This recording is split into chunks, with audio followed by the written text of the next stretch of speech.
வணங்கும் என் சிரம் தமிழ் வளர என் உடல் ஆகட்டும் உரம். அனைவருக்கும் சுதந்திர தின வாழ்த்துக்கள் தெரிவிப்பதோடு நான் வாழ்கின்ற இந்திய நாட்டிற்கும் நான் பிறந்த என் தமிழ் மண்ணிற்கும் நன்றி கலந்த வணக்கத்தை தெரிவித்து எனது உரையை நான் தொடங்குகிறேன். சுதந்திரம் சுதந்திரம் என்ற வார்த்தையை கேட்ட உடனே நம் மனதிற்குள் ஒரு உணர்ச்சி ஏற்படுகின்றதல்லவா? ஆம், சுதந்திரம் வெறும் வார்த்தை அல்ல, நம் முன்னோர்களின் இரத்தத்தையும் சுவாசத்தையும் கண்ணீரையும் கலந்து உலக வரலாற்றில் அகிம்சை என்னும் வீரத்தால் எழுதப்பட்ட சரித்திரம். அடிமை அடிமை என்றான் ஆங்கிலேயன், அடங்கோம் அடங்கோம் என்று முழங்கின நம் நாட்டு மக்கள். இருளுக்கு பின் ஒளி, புயலுக்கு பின் அமைதி என்பதை போன்றது நம் நாட்டு விடுதலை போர். நம் நாட்டு விடுதலை போருக்காக நூற்றுக்கணக்கான மக்கள் ஆயிரக்கணக்கான மக்கள் போராடினர். நூற்றுக்கணக்கான தலைவர்கள் அவர்களை வழிநடத்தி வந்தனர். ஆயினும் கூட வட இந்திய போராளிகளுக்கு கிடைத்த அந்த பேரும் புகழும் நம் தென்னிந்திய போராளிகளுக்கு கிடைக்கவில்லை என்பதுதான் உண்மை. ராணி லட்சுமிபாய் அம்மையாருக்கு முன்னரே தமிழகத்தில் வீரமங்கை வேலு நாச்சியார் ஒரு பெண்மணியாக இருந்து ஆங்கிலேயரை எதிர்த்தார்.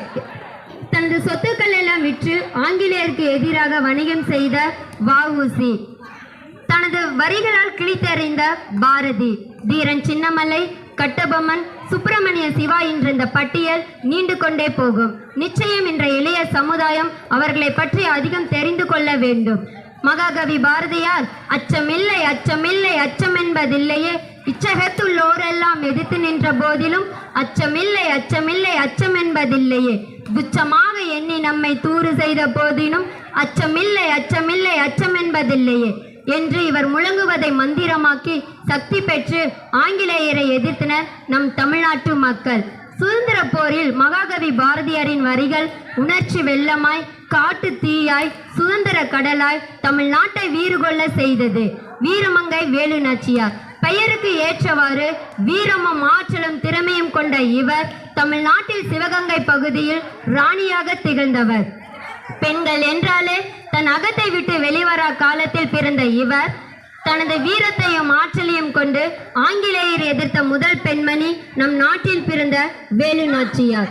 வ.உ.சி. என்று அழைக்கப்படும் இவர் வள்ளியப்ப உலகநாத சிதம்பரம் பிள்ளை தமிழ்நாட்டில் உள்ள வழக்கறிஞருள் சிறந்தவராக திகழ்ந்தவர். தமிழகத்தில் வலுவான தொழிற்சங்கங்கள் அமைக்க தலைமை வகித்தவர். தனது துணிச்சல் தன்மையினாலே கப்பலோட்டிய தமிழன் என்ற பெயரை பெற்றார். ஆங்கிலேயருக்கு எதிராக பல போராட்டங்களில் ஈடுபட்டதால் அவரை சிறையில் அடைத்தனர். சிறையில் பல துன்பங்களையும் துயரங்களையும் அடைந்தார். ஆயினும் தன் உயிர் பிரியும் நிலையில் விடுதலை போருக்காக போராடுவேன் என்று உயிர் நீத்தார். திருப்பூர் குமரன் இளம் வயதிலேயே விடுதலை போரில் பங்கேற்க வேண்டும், விடுதலைக்காக தன் உயிரை விட வேண்டும் என்று தனது இரத்தத்தில் ஊறுவித்தவர் இவர். காந்தி கொள்கையில் அதிகம் ஈடுபாடு உடையவர். மானம் காக்கும் ஆடை கொடுக்கும் திருப்பூர் நகரிலே தனது தேசிய கொடியின் இழுக்கை போக்கிட கையில் தேசிய கொடியை பிடித்தபடி மண்டை உடைந்த நிலையில் உயிர் நீத்தார். கட்டபொம்மன் வணிகம் செய்ய வந்து நாடுபிடி வெறியால் தனது நாட்டை கைப்பற்றிய ஆங்கிலேயருக்கு எதிராக பல வீர சமர்களை நடத்தியது நமது தமிழ்வன்.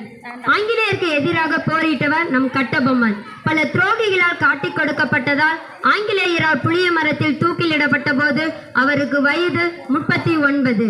என்று தனியும் எங்கள் சுதந்திர தாகம், என்று மடியும் இந்த அடிமையின் போகும், என்று அந்த அன்னையின் கை விலங்குகள் போகும், என்று நம் இன்னல்கள் எல்லாம் தீர்ந்தே பொய்யாகும். வீரமும் சோகமும் சூழ்ந்த இவ்வரிகள் எத்தகைய மனிதர்களின் இரும்பு திரையை கிழித்து சுதந்திர வேள்வியை மூட்டியது. நமது அடிமைத்தனத்திலிருந்து விடுவித்து நமது சுதந்திர காற்றை சுவாசிக்க வைத்த நம் முன்னோர்கள் பல துன்பங்களையும் துயரங்களையும் உயிர் தியாகங்களையும் கடந்து வந்தனர். அவர்கள் தியாகத்திற்கு கிடைத்த பலனே சுதந்திரம். உதிரங்களை உரமாக்கி உதித்த சுதந்திரம் நம் சுதந்திரம். சுதந்திரத்தை பேணி காப்போம்.